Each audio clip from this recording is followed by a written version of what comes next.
I think today is the perfect day to spark some conversation about this Joe Burrow trading stuff going on. And I'm going to be giving you all my opinion on what should happen with this Joe Burrow thing really unraveling these last couple of weeks. So there's been a lot of speculation about Burrow possibly being traded to the Minnesota Vikings, Los Angeles Rams for some reason, and the New York Jets. Obviously, this is a very, I guess you could say, interesting subject because when you're Joe Burrow and you have the injury history that he's had, and the bad organization that my Cincinnati Bengals have, probably the worst in the league, you have to wonder to yourself sometimes, will Joe Burrow leave the Bengals? And today I'm going to be giving every little detail I can and come with a conclusion to this question. This right here is one of the main things for NFL fans that are going to come up and say he's a injury-prone quarterback in the National Football League. And I'm not going to make that argument. I think it's more than true. If you take a look at the right, you can see that Ohio State, he played there for a brief period of time. He had an injury there. Then, of course, the LSU Tigers, where he hit his peak and won a national championship in 2019. And of course, his 6 seasons with the Cincinnati Bengals, only one season out of those six has he not been injured, and that was last year, in which he had an MVP caliber season, but had possibly the worst defense in the NFL until around week 13, which then the defense started to get better. But then, of course, um, 9-8 was not good enough to make the playoffs. But starting with the August 2017 hand wrist fracture and also the torn wrist ligament, both in the same hand. So that was not good. The dislocated finger in 2021, that was the year the Bengals went to the Super Bowl, ultimately losing to the Los Angeles Rams. Um, he dislocated his finger. Then this is dating back to his LSU days, but torn rib cartilage. Not really familiar with that injury. I've saw a couple things about it, but not too many. But then this is one of his biggest injuries, in my opinion, which was the torn ACL, PCL, MCL, and meniscus. It's not good that he was injured. That's not what I'm trying to say. But if he was not injured, the Bengals would not have got Jamar Chase. That is a fact. I mean, Joe Burrow was a pretty good rookie. Despite the team that he had, I thought he was pretty good. Um, they finished with the fifth pick and got Jamar Chase in 2021. And then, of course, if you look around the bottom, his most recent injury was his turf toe. And that injury really set the tone that this guy's injury prone. And then, of course, if you look a little bit above that, there's the MCL sprain in February 2022, and then the calf strain in July 2023 over on the right. You all can put it down in the comments. Do you think that Joe Burrow is injury prone? For me, it's not a question. It's a simple answer. Joe Burrow is in fact very injury prone. All of the injuries talking going aside for a moment, I wanted to talk about the organization of this football team and just talk about how bad it is. If anybody doesn't know, well, they have one of the worst organizations in the NFL. He's clearly frustrated with the organization. He's talked about it in press conferences in the middle of the week multiple times before. Here's exactly what he means by that. So, Their owner, Mike Brown, does not like to spend money whatsoever. He hates spending money. He is a cheap Johnny. He is a terrible owner.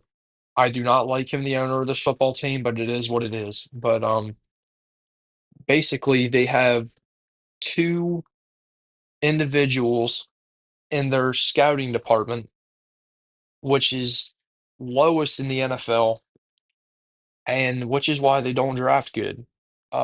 Teams like the Packers, Seahawks, Ravens, even a team in our AFC North division, they have a lot of people in their scouting department, and they hit on their draft picks so much because they're got a lot of people in their scouting department. It's just that simple.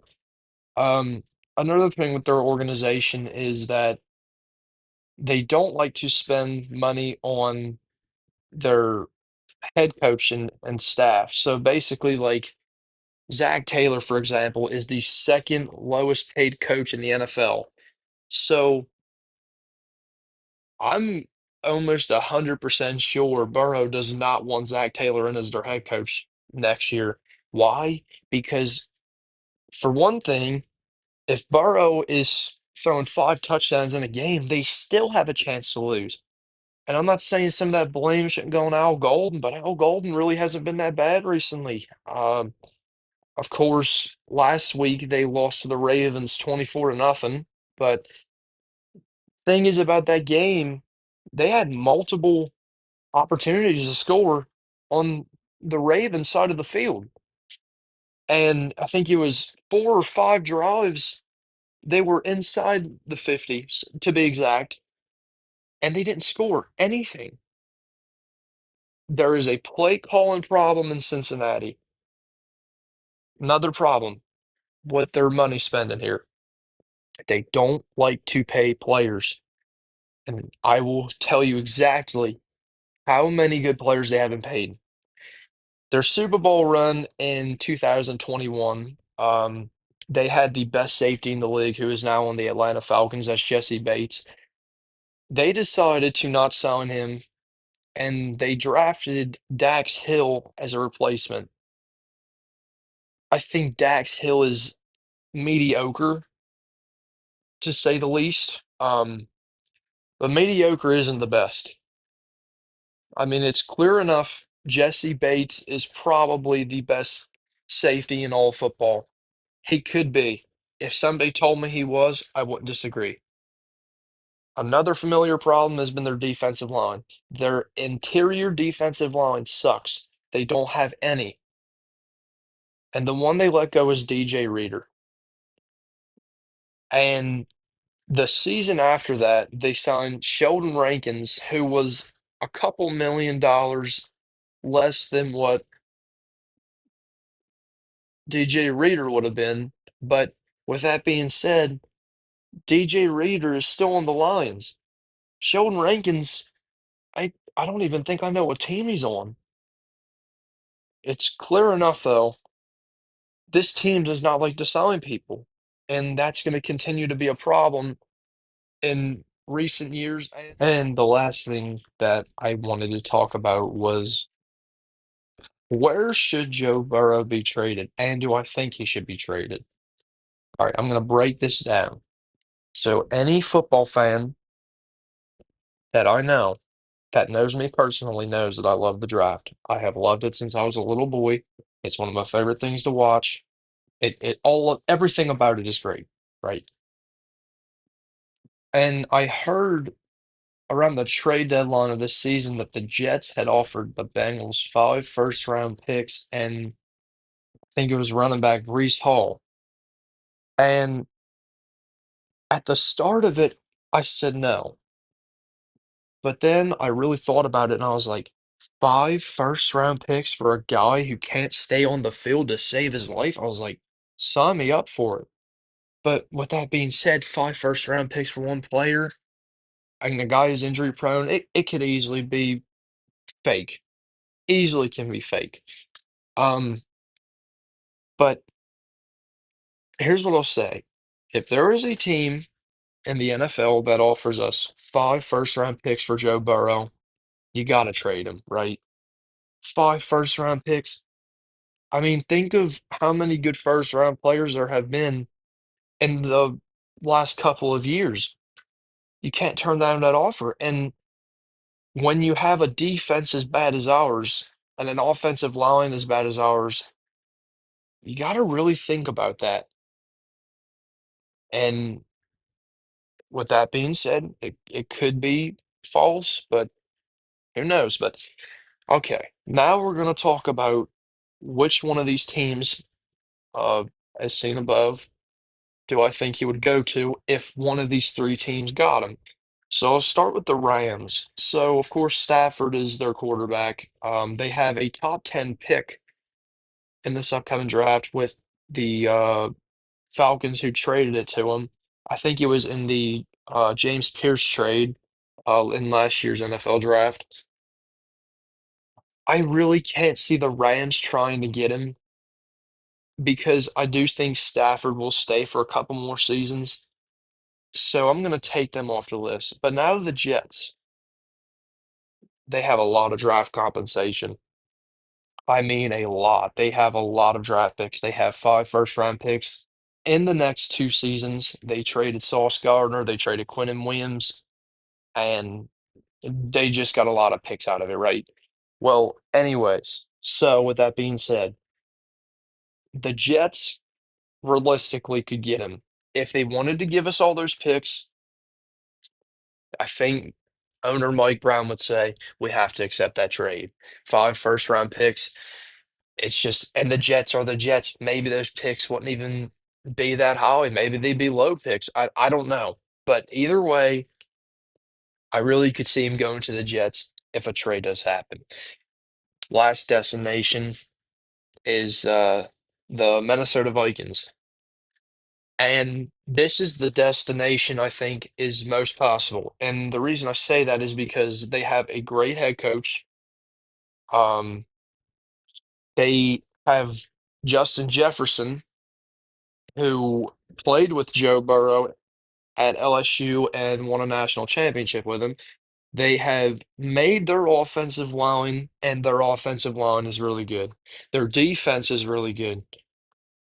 And Kevin O'Connell, with a quarterback like this, which JJ McCarthy has been playing pretty good the last 2 or 3 games, but then again, I think the Minnesota fans would rather have Joe Burrow as their quarterback.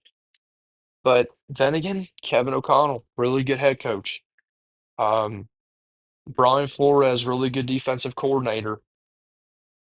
And I really could see him going to the Vikings out of all teams in the league.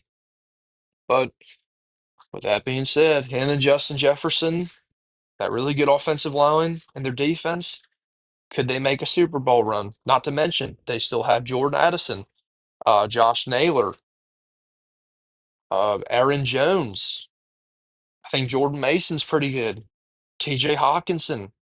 If I think of their offensive line, I think of Donovan Jackson, who partially played tackle at Ohio State last season. He's playing guard right now. I think of Ryan Kelly, Brian O'Neill. Those are big name players. Christian Darrisaw, really big players. And I think if there's a team in the league that would have the biggest chance of getting Joe Burrow, I would say it's the Minnesota Vikings. So overall, I don't want the Bengals to trade Burrow. I think he's a franchise quarterback. I want him to be on this team. But then again, if they're not going to do anything for him, I want to see this guy win a Super Bowl. I think every Cincinnati fan does. But if they're not going to do anything for this guy, then shouldn't you just trade him, right? I mean, the Bengals don't even hit on their draft picks. It's just it makes no sense to me why they're not doing anything to support this guy. It's ludicrous, right? I mean, this guy makes a Super Bowl appearance and then an AFC Championship title game back to back with some of the worst offensive lines we've ever seen. I mean, if if you're the Bengals here, you have to support your quarterback. I want him to be our quarterback. I want to see him win a Super Bowl, but do something for this man. Make him want to be here because right now they're not doing that. It looks like he wants to leave because there's a hell of a lot better teams that you can go to than this one right now. And so, with that being said, I don't want Burrow to be traded, but I think if the option's on the table that you can get all those picks, you can do it. But I don't want him to be traded. Maybe they'll do something about it, and if they don't, I think we'll see a trade in the next coming of weeks. But anyways, that is my Joe Burrow talk. I hope you guys enjoyed the